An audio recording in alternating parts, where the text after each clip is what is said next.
September 14, 2021. Ama Mirna! Woo! Congrats po kay Ama Mirna.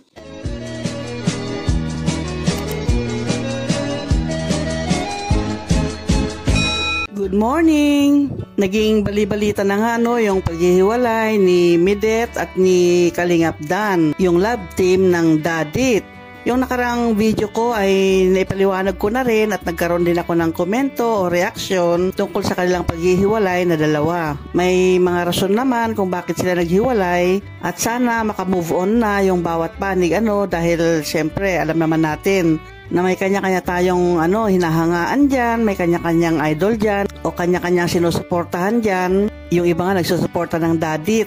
Ngayong hiwalay na sila, syempre hiwalay na rin yung pagsusuporta sa kanila. Yung love team na Dadit wala na, kaya mali natin kay Kalingap Dan may magsusupport sa kanyang solo na lang siya. Ganon din kay Medit, sigurado naman yan na may magsusuporta pa rin sa kanya kahit siya ay nagsusolo na, wala na siyang ka-love team. Dahil alam naman natin na si Medit ay strong woman yan, independent at napakadiskarte niya. Kahit nagsusolo na yan ay alam natin marami pa rin nagmamahal sa kanya, marami pa rin ang magbibigay ng suporta sa kanya.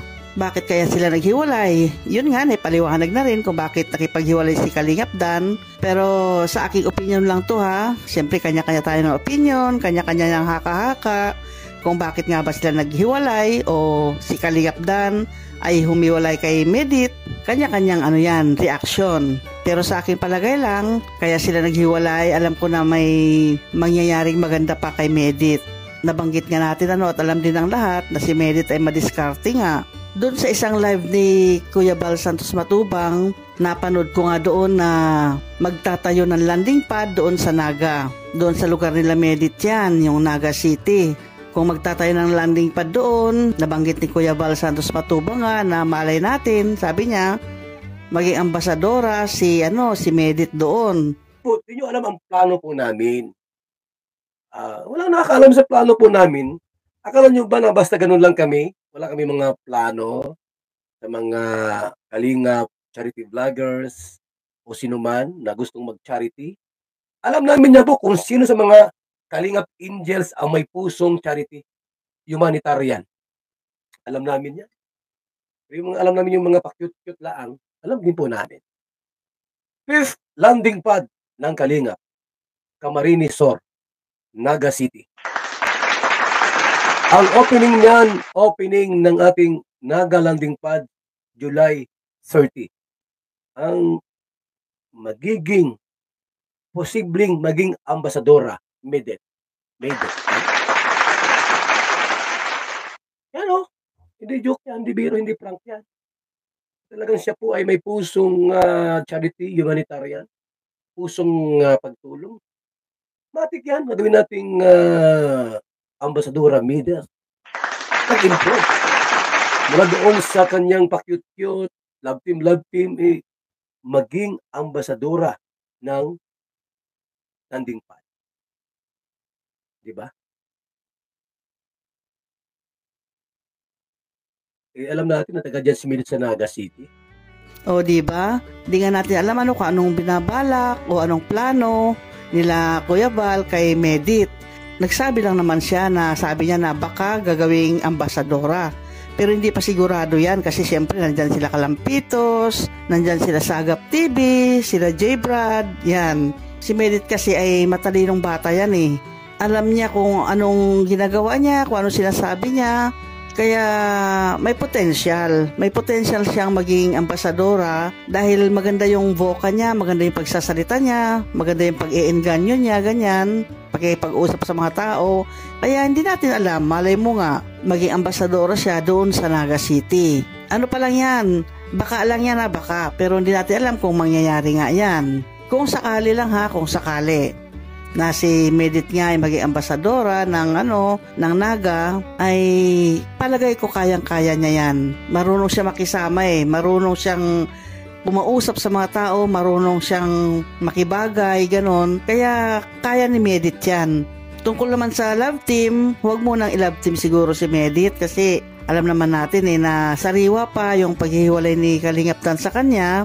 Kaya kung maaari, wag muna siyang i-love team sa iba. Pero sa darating na panahon, hindi natin alam kung magkakaroon pa rin siya ng love team o malay mo, magkabalikan pa rin silang dalawa ni Kalingap Dan. Hindi natin alam yon. Pero ngayon, mas magandang mag-solo si Medit kasi kayang-kaya niya yan, palagay ko lang talaga. Mga supporters niya nandyan. Doon nga sa isang vlog ko napaka-positibo ang mga komento nila tungkol kay Medit. Talagang yung suporta nila, yung kanilang pagmamahal kay Medit ay nandoon talaga. Kaya kung mag-solo man talaga si Medit sa pagiging isang kalingap, ganon, wala siyang ka-love team, nandyan pa rin yung pagsusupport ng kanyang mga nagmamahal sa kanya. Baka nga mas dadami pa Sigurado ako niyan, dadami pa yan. Maraming tutulong sa kanya. Kaya yung mga pangyayaring ganyan, yung mga hiwalayan, yung mga tinanggal, hindi naman tinanggal kundi hiwalay, ganon. Yung mga ganyang pangyayari ay may purpose yan kung bakit nangyari yung ganyan Kaya para sa mga supporters ni Medit, ay wag silang malungkot, wag silang magdamdam, dahil baka may nakaabang dyan sa unahan lang ni Medit, nakaabang dyan na isang swerte para sa kanya. Na kung swerte man yung dadit noon, baka malay natin, mas swerte pa yung darating para kay Medit sa pagiging solo niya. Kaya antabayanan lang natin yung anong mangyayari o ano yung takbo ng buhay nila, takbo ng karir nila bilang isang kalingap. Abangan lang natin. Huwag nating hiwalayan si Medit. Samahan natin sa kanyang journey. Nang sa ganon, maging matagumpay din yung kanyang hinarap o yung kanyang future. Total, isang kalingap pa naman siya Hindi siya tinanggal sa kalingap. Isang kalingap pa rin siya. Kaya kung may may tutulong sa kanya, kalingap pa rin ang magsusuporta sa kanya. At sigurado dadami at dadami pa yung mga supporters o yung mga dadamay sa kanya sa pagiging solo niya na walang ka-love team. Kaya abangan natin yan sa mga susunod na pangyayari. Huwag tayong mainip o huwag tayong malungkot, kundi panoorin lang natin kung ano yung mga videos ni Medit sa ngayon.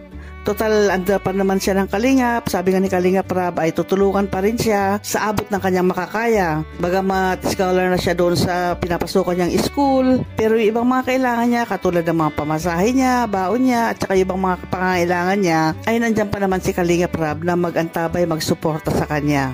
Maraming nagbilib kay Medit. Maraming mga kalingap talaga ang nagbilib kay Medit sa pagiging matatag niya na isang babae. Strong woman nga siya. Kaya tabayanan na lang natin abangan na lang natin yung susunod na mga videos ni Medit. Okay, hanggang dito na lang. Salamat muli sa inyong panonood. Bye-bye!